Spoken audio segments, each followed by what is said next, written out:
Hey everyone, welcome back to another Kevin's Creations here on Geektopia Island. I'm Kevin. I'm Cardwell. And today, we got a fun new deck that I like to call the Circle of Life and Death. Because, I mean, it's a little long of a name, but sometimes you gotta just have the Circle of Life and Death. Right. But, before we get into it, guys, we just remind everybody we do have a Patreon. We're gonna change around our tiers on it, so go check it out down below. We're gonna have a whole bunch of new stuff in it. Just different things are changing, but it really just takes an extra $1 or whatever to give us support, and we greatly appreciate all the extra love and support. With that, let's delve into the Circle of Life and Death with our boy Lich. We're back to playing black again, because, you know, Darkness Force Will is the best. It's just so good. Even if we don't have the overpower cards in here. Yeah. It's so good. Yeah. So we're playing Lich, and he's Divinity 10 ruler. 2 black and 1 is his judgment, and he energizes for black. Everyone pretty much should know these dudes by now, but just in case, for those that are joining us, we're here. Lich is the Saint of Death on the backside. He's a J ruler. He's a 6/12. So, kind of neat. It's okay, yeah. Divinity 10, and he has got Bane, which is what's really cool, because he's like, oh, you're a big ruler? You're dead. I don't care. And then whenever a non-token Darkness Resonator you control is put into a graveyard from the field, you put a 1/1 Darkness Skeleton token into play. So, he's there for that. Not really a needed thing in this deck. Yeah. Because you're not really trying to judgment him and mess with that ability all that much. But it's there to help. His runes, we easily have under 10 on Divinity. Because it's just 2, 4, 6, 8, 9. Wow, yeah, that You're works. playing all of them. We got 2s of the Fallen. It is 0. Your opponent discards a card at random. It's simple. That's good. It's super simple It's early good. game. And like turn 1, it's really good just to use. A, it gives you a rune. And B, it gets a card out of their hand. Yeah. Regardless of what you hit, it gets something out of their hand, so it gives them one less answer to your stuff. Next up is Power of Immortality. It's a staple card. Yep, you have to do it. Yep. It's a black and 1, Divinity 1, Chant/Rune, quick cast. You pay 1 less to play this from a rune area. So 1 black. Target Resonator gets +4/+0, and when this card is put into a graveyard from the field, put it into the field rested under its owner's control till the end of turn. So essentially, you save 1 dude from death for that turn. Oh, you kill that dude, you're like, cool. He comes back. Yep. And then enter the play ability comes in. It's like, Yeah. yeah, thanks. We are playing Lich's new Chant Master rune, which is Perfect Matrix. It's grown on me a lot over the time. I like it. Yeah. It is 2 black and 4, Divinity 2. You pay 2 less to play this if your J Ruler's Lich. So essentially 4 mana. Yep. Remove target Resonator from the game. Look at your opponent's hand and choose a card that shares an attribute with it, and then they remove that card from the game. So you get to get a card from their hand and from their field. Yep. Which is pretty easy since most people are just doing monocolor, maybe dual color, but still. Even then, it's pretty simple to get both. Yeah, and it's 2 answers for 1 card. Yeah. Great. It's good enough. Next up is our new one, Athenia's Love. It is a black and 1, Divinity 2 quick cast. You pay 1 less to play this card if you control Athenia, Deity of Harvest and Corruption. Choose Harvest or Corrupt. If you choose Harvest, entities you control gain Eternal. If you choose Corrupt, your opponent banishes a Resonator. Super strong for 2. For sure. 2 or for 1 mana. Yeah. So if you have Homegirl, it costs 1 mana to be like, all my things have Indestructible. Yeah. Or have Eternal. There's not Yeah, much it's else good. to say about that. Yeah, Like, exactly. Quick cast. Thank you. regardless if it's 2 or 1 mana, it's 2 mana, all my things are eternal. So your kill spells don't do anything this turn. Thanks. It's kind of disgusting. Next up is Rune Deck. This is 2 black and 3, Divinity 2. Pay 1 less to play from rune area, so 4 mana. Destroy target magic stone, resonators your opponent's control, get -4/-4 until the end of turn. So you put them a card down in the hand and then a stone down on the field. Yeah. Pretty good. Yeah, you're just like, kill that, and kill all your dudes. It doesn't feel good when it happens to you. It really doesn't. No. Card is kind of bonkers. Yeah. But that is the Divinity for this deck. It's super simple, super easy, and we're going to have the full Divinity so you play all 5. Nice.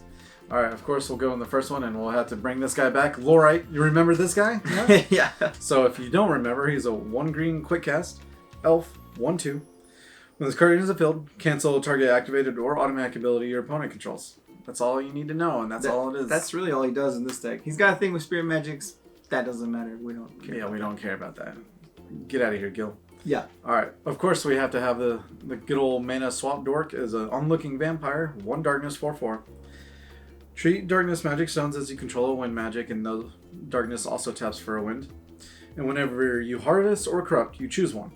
Harvest, it gets +1/+1 in drain until end of turn. And then if you do the other one, corrupt, it gets +1/+1 in bane until end of turn, which can be pretty powerful either way. Yeah.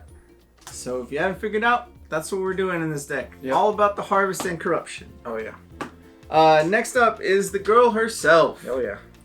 Pretty much the reason I built this deck, because this card is actually busted. Super good. Athenia, Deity of Harvest and Corruption. Black, green, and 1 for an 8/8. She's a high god. Enter, choose Harvest or Corrupt. If you choose Harvest, recover up to 3 magic stones. If you choose Corrupt, rest all magic stones your opponent controls. So she can Solid. be free. Done. Rune 1, if you have Rune 1, you choose both instead. So you get both. Simple enough. Untap yours, tap down theirs.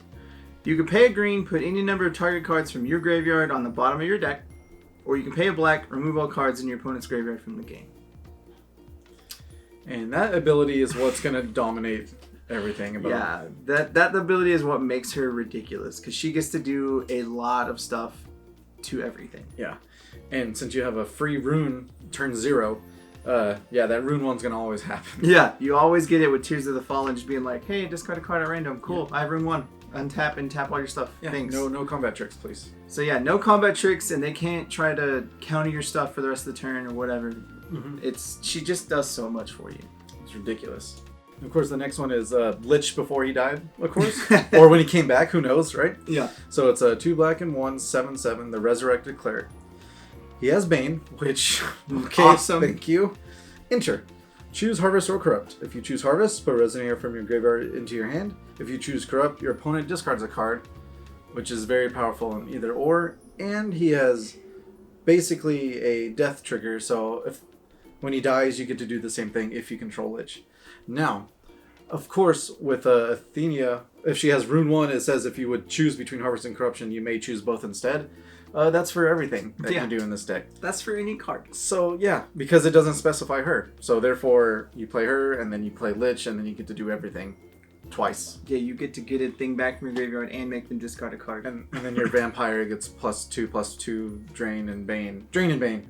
Yeah, and if you need to play Athena's Love, you get to make them sacrifice a dude, and all your dudes are eternal. Yeah, it's, that's why she's good. 'Cause, that's what's needed. It's insane with that. That's pretty ridiculous. All right. Yes, definitely. But yeah, and with him, when he dies, he's already in the graveyard, so you can choose him again to put him in your hand. So you can just cycle him out, hence why, he's a Resurrected Cleric. Yeah, he's always coming back. Yeah. That's his job. Exactly. The next one is Azazel. It's one we haven't played with for a long time, but she's still really good. The Fallen Angel of Gloom. 2 darkness, 2 for a 9/10 flying. Good. Now, you may pay 2 less of this card if your opponent has 1 or less cards in your hand. As you can see, we can get that done pretty quickly. Enter. Choose one. Look at the top 2 cards of your deck. Put one of them among your hand and the rest in the graveyard. Or target 2 Resonators to your opponent's controls. Your opponent banishes one of them. Which is also really good for 2 mana if it happens. Yeah, so I chose her over like a Steamer or any of the others because, you've seen a Steamer and everything we've done. So I was like, you know what, let's play some different things. And your 3-drop slot's actually very busy already, so you want to go higher than that. Yeah, so she's either a 2-drop or a 4-drop, and both abilities on her are really helpful for you because you can put a Lich in the graveyard just to get him back with another card, or you can put something else in there, or you just make them sacrifice a dude. Yeah. Making them sacrifice creatures is really, really good. As always. Yeah. Next up is Shemhaza, the Fallen Angel of Sadism. He is 2 black and 2 for a 10/10 flyer. Enter, your opponent discards a card. Okay. And as long as your opponent has 2 or less cards in hand, this card gets +4/+4. So he's kind of one of your heavy hitters in the deck because he gets really big, really late game if they have less cards in the hand. So you're just like, cool, take 14. Brarg. Done. Alright, the next one is Jupiter. We always love this card. 2 green and 3, 10, 12, quick cast. So when this card enters the field, you get to choose up to 2. Cancel target chance spell, return target Resonator to its owner's hand, rest or recover target Resonator, and then draw a card. And if you have seen our brawls, you know this guy is a powerhouse every time you play him. He does so much for you. Everything. And like nobody wants to use him ever, and it makes me so sad because he wins you the game, man. Yeah, you counter that chance spell that's gonna kill your dude, and then you bounce him back to your hand. And you're like, cool, thanks. Yeah, I get to do it next turn. Or you're like, untap my dude, draw a card, and then play another thing, and just kill you. It's just so silly. So many combinations with Jupiter. Yeah. Next up is one of the first big giants we got. Utgarda Loki, the Giant of Darkness. 3 black and 4 for a 12/18. He's got Bane, so like half this deck has Bane. Yep. Because, you know, that's what's needed. Barrier total 4 or less. So anything 4 or less, he's got barrier from. Enter, destroy target J Resonator. Your opponent discards a card, you lose 400 life. Or you can pay 2 black and 1 and discard this card to essentially do that ability from your hand. Yeah. So you destroy really J Resonator, opponent discards a card, and you lose 400 life. Pretty much at quick cast speed because it's just an ability that happens. So yeah.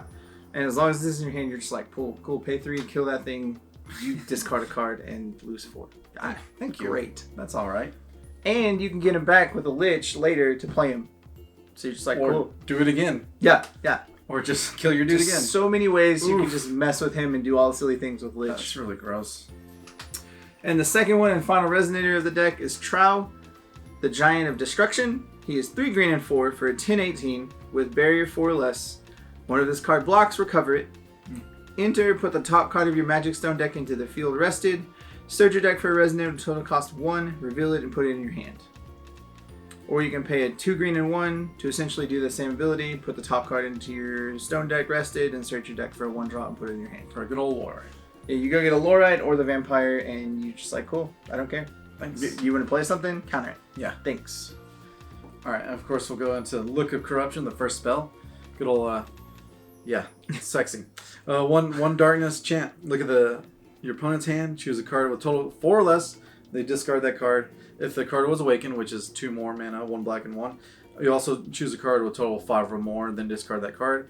That part usually doesn't come up that much, so just turn 1 being like, discard a card at random, then you choose 1, and then done. Yeah. Turn 1, you get 2 cards out of their hand is pretty strong. Oh yeah. Also, what's really strong and no one has used it in a while is Rune Story, Darkness and Wind, Quick Cast. If you remember, you get to choose one. Your opponent banishes a Resonator. You flip over 2 revealed stories, which doesn't matter anymore. Sorry. Put target Resonator from your graveyard to your hand, which could be any giant that you discard. Yeah. Or cancel target spell unless your opponent pays 1. So there's not a bad option. There is now because Yeah. stories don't matter. But of the other 3, you're not really having a bad option of using the other 3. yeah. And what's better than killing a dude again for 2 mana? Quick cast. Kill that dude. Yeah, Thanks. kill that dude. And then also, quick cast, kill your dude. And also, dude, come kill your dude. Yeah. Or play a dude and counter your spell. Yeah, it's silly. It's just value here. Yeah, value town. Oh, yeah. Next up is we have a couple more Athenia's Love in the main board, just because that card's really good. Super good. And it being a chant rune, you can play both in the main board and in the rune deck. Yep. And it's just good. All right, and of course, the make it super silly for all the choices you get to have is the Village of the Spirited Away. We love this edition for sure. It's 1 drop, and then you can pay 1, tap, remove target Resonator you control from the game, and then you can pay 2 green and tap, put a Resonator from removed area, and put it in the field under your control. So yeah, so you get to do all your choices again. Yeah. For fun. So, and especially if you get to put like something silly underneath it, like either like an Athenia or even a Lich. Like a Lich under that would be disgusting. Because you're just like, cool, return this dude, you discard a card. Every turn. Yeah. Great. It just does so much for this deck, and the poor person that gets a Jupiter, like if you put a Jupiter under it, it's just bad. It's just haunting them forever. Yeah, because you're just like, cool, let's do some things and counter your stuff, and why not? This Jupiter costs 2 green, not 5. Yeah. Thank you. That is it for the full actual main deck. I have 20 black stones, the Darkness Magic Stone, because really that's all it's needed. Because Onlooking Vampire. Because the only other stone you could really use is Speaking Stone, and it's the same amount of weird as using a vampire. So either way you're going to get destroyed, but this way you automatically always get your black stones to use. Yeah. But I do have, we don't really do sideboard anymore, but we do have a couple honorable mentions. First off is Sephiroth, the Blueprint of Life. It is a black edition. Enter, you choose Harvest or Corrupt. If you choose Harvest, draw a card. If you choose Corrupt, your opponent discards a card. You can tap, banish this card, produce a green or a black. If you spin this wheel to play a Resonator, it cannot be cancelled. Ooh. Play this ability only if you control a card named Athenia, Deity of Harvest and Corrupt. So mainly it's there in the like sideboard part, and that's the only reason I put it as an honorable and not in the main deck is because it's really to just combat and counter spells. Yeah. It's good, don't get me wrong, but I mostly use it just to put in the sideboard to be like, hey, you're playing counter spells, let's put this in so all of my dudes can't be canceled. And it's also very stipulative, right? You have to have Athena on the field to be able to even play it, right? To do that ability, yeah. Yeah, to do that ability. Otherwise, you're just paying one and drawing a card and or making them discard a card, which it really isn't bad, especially with Athenia being able to let you do both. Yeah, exactly. But by that point, it feels like a win more card, and you don't really need all those that many times. Exactly. Next up, you could change out one of the runes in the Rune Deck for Bullet Ball Thunderclap, just because it's pretty good for what you need. It is 1 green, Divinity 2, Chant Rune. As additional cost to play this card, banish a Resonator. This card deals damage equal to the banished Resonator's attack to target Resonator. If this card was awakened, it deals that much damage to the target and to your opponent instead. So, and it awakens for 2 green and 1. So essentially you can throw one of your little 8/8s at something or your Lich at something. And be able to get them back. Yeah. Thankfully, it says this card deals the damage and not Lich, because otherwise it would be disgusting when you're just like throw a Bane at a dude and it dies. But no, it does not work that way. Dead. But Bullet Ball is just shoot a dude like for 1 green. You're just like, cool, throw that dude. He's gonna die anyway. I may as well get some more use out of him. Exactly. So if you needed that or wanted to change your Rune Deck before you played, you could do that. It's just up to you. But those are the 2 honorable mentions that I liked for the deck. It's what it is. It works. That is it, guys, for the deck. The deck list will be down below. Go check it out. Give us a like and comment and tell us what you think about the deck. And we definitely can't wait to see this play. So thank you for joining us here on the channel. We'll see y'all again next time. Goodbye. Later. Also, guys, just remind y'all to hit that like button, subscribe to our channel, and if you want to keep up to date on all our future content, make sure you click that bell. It'll give you all the notifications you need. With that, we'd like to go ahead and give a big thank you to all our fans that support us through the year, and especially our Patreon support people. We do like to give a shout out to our Mythic and Above supporters, and that would be Dwayne Higgs. Thank you very much. We love you.